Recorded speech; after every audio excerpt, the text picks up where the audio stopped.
Thank you, Madam Toastmaster. There's a real issue with the media in the United States, but the bigger issue is that not everybody knows about it, and that many who do not think it's a big deal. The issue is the gender gap, the unequal representation of women in the media.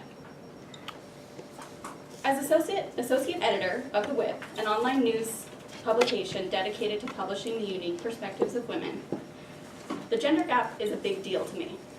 This wasn't always the case, but when you look at news sources every day nearly, to look for full-length articles written by women, you begin to notice that the gender gap is a huge problem. The gender gap has recently become a hot topic, and there's been a push for gender parity in the media in many ways, but one in particular caught my eye. It was in the form of a Twitter hashtag called #PushForParity. Push for Parity started trending last week on Twitter during a conference co-hosted by Poynter and the National Press Club Journalism Institute called Closing Journalism's Gender Gap, a forum on women's leadership.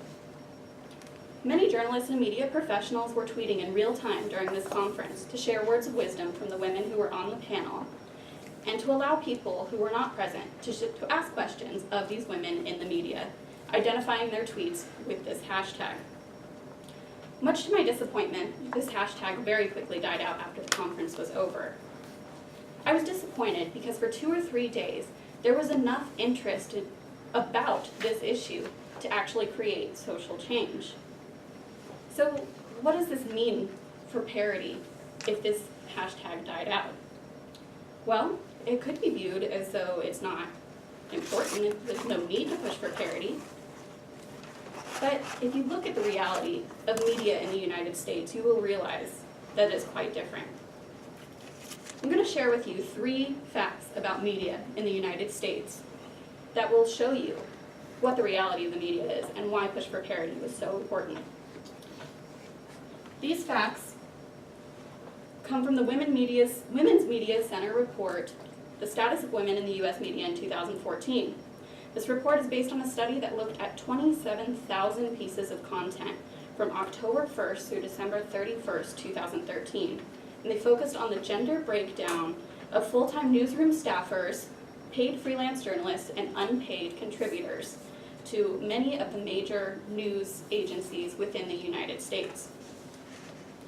Some of them included the Chicago Sun-Times, the Los Angeles Times, the New York Times, USA Today, the Wall Street Journal, and many others. And with those in mind, because they're pretty big names, let's get to fact 1. Men are more present in print journalism than women are.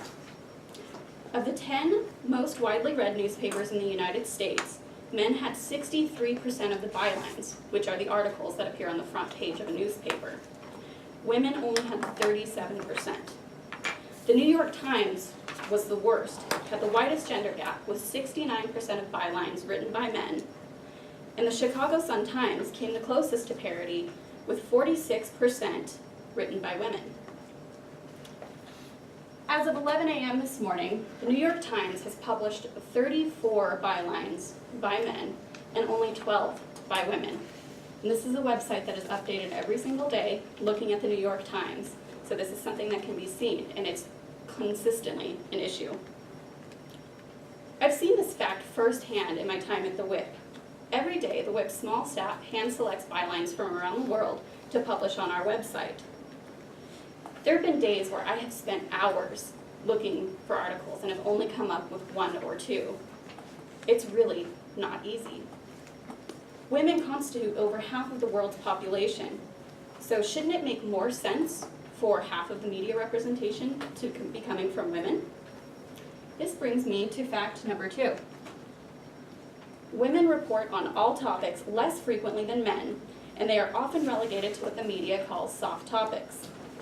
Men more frequently report on all news topics, but inequality is particularly pronounced in topics such as world politics, business and economics, technology, and science.